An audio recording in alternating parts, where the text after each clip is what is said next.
This portion of the John Fredericks Show is brought to you by Hargrave Military Academy. Attend an educational and informative open house event at Hargrave Military Academy in Chatham, Virginia. For more information, visit online at hargrave.edu. Hargrave Military Academy. Build his future. Also brought to you by Democratic Senate leader Dick Sassler. Now, he wants to be majority leader. How's he going to do that? Well, one of the things he's got to do is he's got to elect Delegate Lynwood Lewis to the 6th District Senate seat. Delegate Lewis from the Eastern Shore running for that seat against the Republican Wayne Coleman. That is going to be settled in a real election, not a canvass primary, not a mass meeting, like a real live old-fashioned election on January 7th, where you show up at your polling place between 7 a.m. and 7 p.m. and you vote for the candidate of your choice in the 6th District. That, at least in the short term, is going to determine who controls the state Senate of Virginia, either the Democrats with Dick Sassler or the Republicans with Tommy Norman. Who's going to be in control? We're going to find out. Stakes are high. So guess who's joining us now? Democratic candidate for that seat for the 6th District, delegate from the Eastern Shore, Lynwood Lewis. Delegate, great to have you with us. Good morning, John. Great to be with you again. That was a very long intro. Yes, it was. By the way, did I say that our live broadcast today is brought to you by Newport News Sheriff Gabe Morgan, fighting for you every day. Just want to be sure I tossed that in there.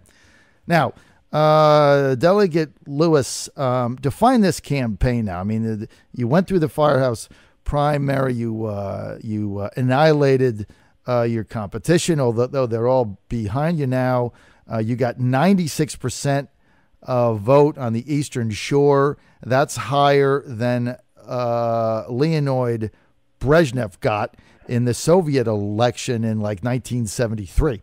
So you got the highest amount ever. Define this thing as we go into the final weeks. It's a weird date, December the 7th. How are you going to get people out? Yeah, I mean, and that's a good question, John, obviously. And people are election fatigued, I think. It was a real slugfest between Governor-elect McAuliffe and Attorney General Cuccinelli. A lot of money, a lot of media, a lot of bad ads, and I think people are tired. Then you've got the holidays intervening, interrupts the rhythm of the campaign, but also, again, distracts people from the campaign. And so what we're doing is just getting out there every day as best we can. We're up on television now. I think Wayne has gone up on cable TV, and hopefully that'll get people's attention. And right after the Christmas holiday, I expect we'll both really double down on trying to get folks involved and engaged in the campaign. Delegate Lewis, by the way, this is the John Fredericks Show, 8:48, Common Sense Time. Delegate Lewis, define the biggest difference in policy as you look at your opponent, Wayne Coleman. You know what you stand for. Coleman has not been shy about saying what he believes in. If you just take control of the Senate aside, right, what is the biggest defining difference, the differentiators between yourself and Mr. Coleman? Well, and you mentioned control of the Senate. I don't focus on that at all in the campaign, simply because I think the campaign is about who can represent the citizens of the 6th District most effectively in Richmond. The math in the Senate speaks for itself. It is what it is, and what will happen with that will happen. But I think what I'm focused on is getting my message out there to the citizens of the 6th so they can make an educated determination about which candidate can best represent them in Richmond. I think part of what I offer is a 10-year track record of having worked across party lines with Democrats and Republicans to achieve real results for the people in my district and for all Virginians. I have, I think, the skill set required. I have the experience required. I know the process, and I think that's an important consideration. The other thing I think, certainly, when we point to bipartisanship and the need for bipartisanship in Richmond, so that we don't become dysfunctional as they are in Washington, is the transportation package. I mean, clearly that is a prime example of how Washington should operate. Right. How we got that transportation. The governor deserves a great deal of credit for pushing that issue, getting in front of the Assembly when nobody anticipated and nobody thought he would have a chance. And That's we true. ended up with a very robust transportation package, first since 1986. And I've been criticized for that in this campaign, which frankly surprised me somewhat for having supported that. And I think, when you're being criticized for doing what we should be doing as legislators, I think that's a big difference between the campaigns and the approach to government. Who have you been criticized by? Well, I guess the ad was attributed to the Republican Party of Virginia, and it was radio, and then they sent out a piece of mail, and accusing me of being a tax and spend, the traditional thing, tax and spend. Well, all the taxes that they accused me of supporting and raising were integral parts of Governor McDonnell's transportation package. Mm-hmm. So I think it's fair to say that if they're criticizing me as a tax and spend Democrat because of my support of Governor McDonnell's transportation package, that they are being critical of the package, because that package wouldn't have done anything without some of those fees and taxes, which, again, passed in a very bipartisan way. Common Sense News Time, 8:51. This is the John Fredericks Show, AM 1650. We're with Delegate Lynwood Lewis, Democrat from the Eastern Shore, running for the state Senate seat of Lieutenant Governor-elect Ralph Northam against Wayne Coleman. That'll be decided on January the 7th. Now, let me ask you this, Delegate. Did you vote for any other tax increases in, say, the past two sessions, or just the tax increases that came with the transportation package? It's just the ones that came with the transportation package.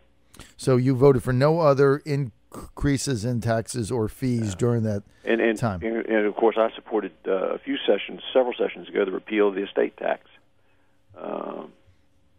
So then it would be a fair argument to make that if you're being criticized as a taxer liberal, and the only taxes that you voted to raise was on transportation, right? Then that would raise the question that that would be the issue that they have, right?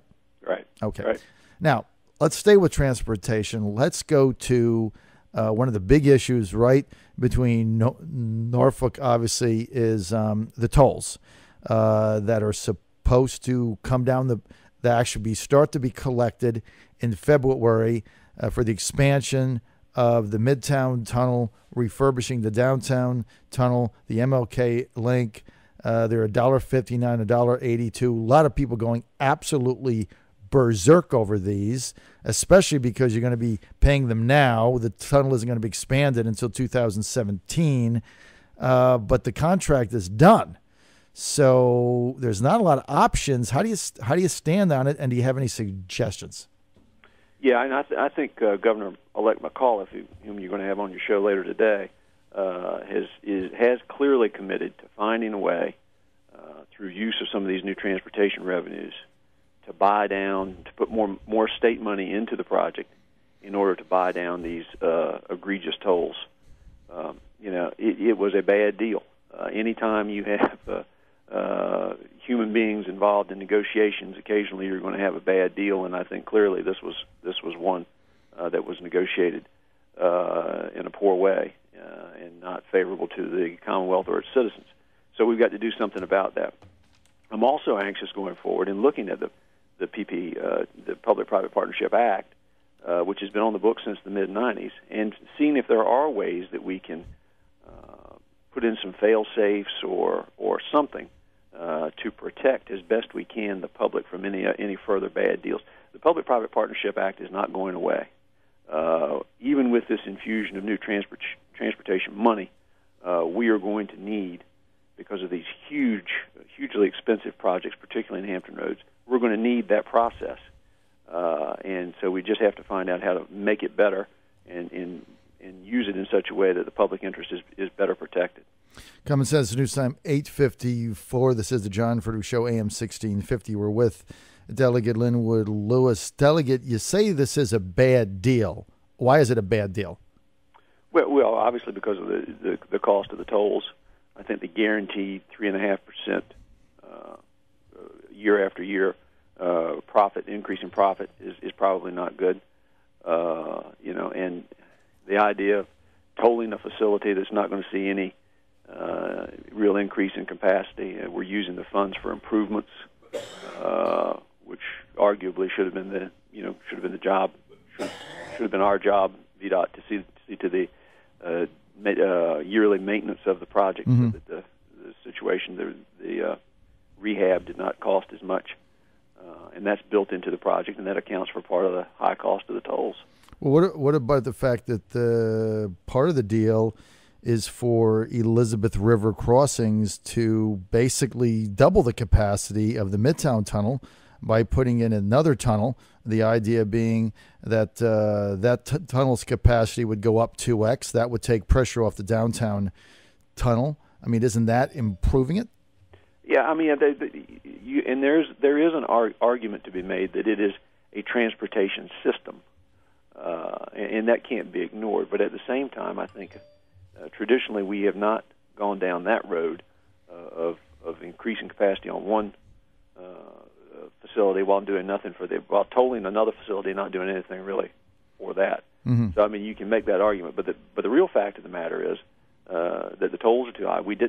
There was not probably an adequate infusion of it's a public-private partnership, right.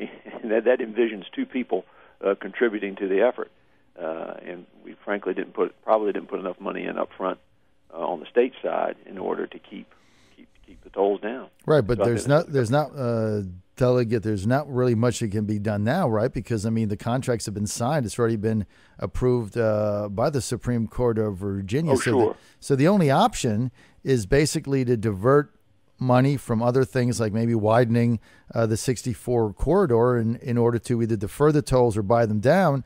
So essentially you'd have to give a check to Elizabeth River Crossings private company to make up for what they're going to claim is the lost dollars. Do you think right. that's an option? Right. I mean, you're correct. A deal's a deal. A contract's a contract. And that is really the only way that I can think of. And I'm sure Governor-elect McAuliffe is trying to think of other ways as well. But, I mean, that's the most obvious way that I can think of to alleviate the burden of these tolls from the citizens of Portsmouth and Norfolk. So divert some of the money. But as I understand it, Delegate, you're going on record basically saying this is just a bad deal for Hampton Roads, that we got screwed. Is that my understanding? I don't know if I quite put it quite in those terms as only you can, John. But yeah, I think it is a bad deal. It was just a poorly negotiated deal. All right, a bad deal, says Lynwood Lewis for Virginia. He says that one of the reasons is they got this guaranteed 3.5% increase in, may I add, sir, perpetuity.